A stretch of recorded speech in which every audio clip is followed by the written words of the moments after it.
the way that I've run into it, and I've seen it in other people, is that the real way that it undercuts you is that even when you do poke your head out to see something else, and someone offers you this, hey, what if this? You have this little demon sitting on your shoulder, this little nihilist demon, and says, yeah, that's just what you want to believe. Or that just sounds good to you. But remember, your consciousness is insignificant.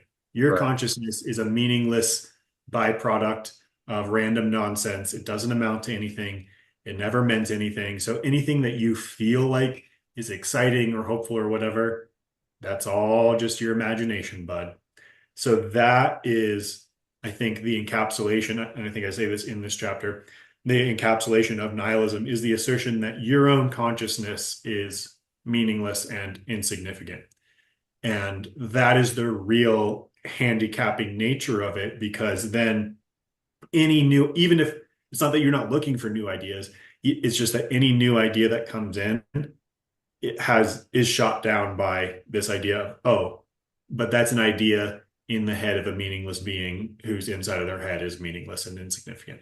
So all thoughts and all opportunities are rendered ineffective because you've essentially committed to this faith of what goes on inside my head is insignificant.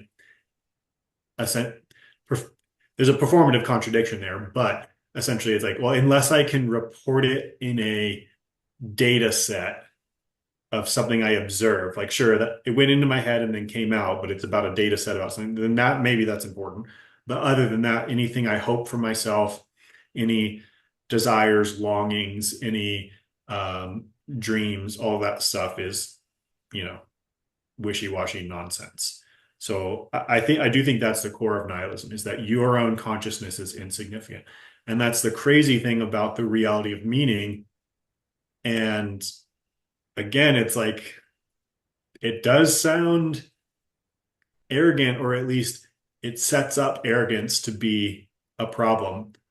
But the reality of infinite meaning is what goes on inside your head is actually significant, not just to you, not just to people around you, but infinitely significant, just like But everything. in modern history, it seems like at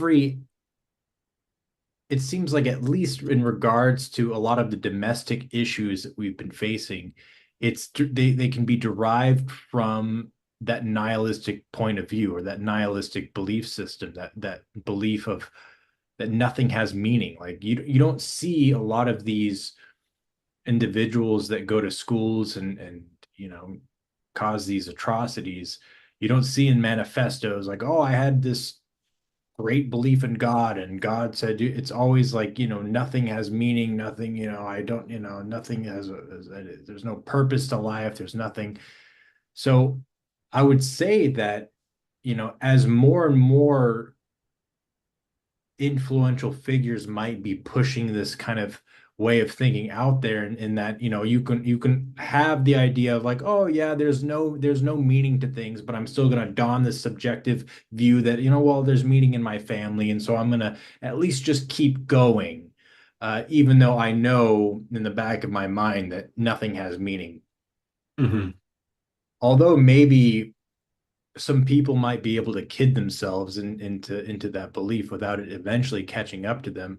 That's not Right. that's not how most people are. That's not how average people are able to interact with one another, or wake up in the morning and then get going and then come back. It's just, it seems like as soon as people have that idea, everything just kind of falls into disarray and into chaos.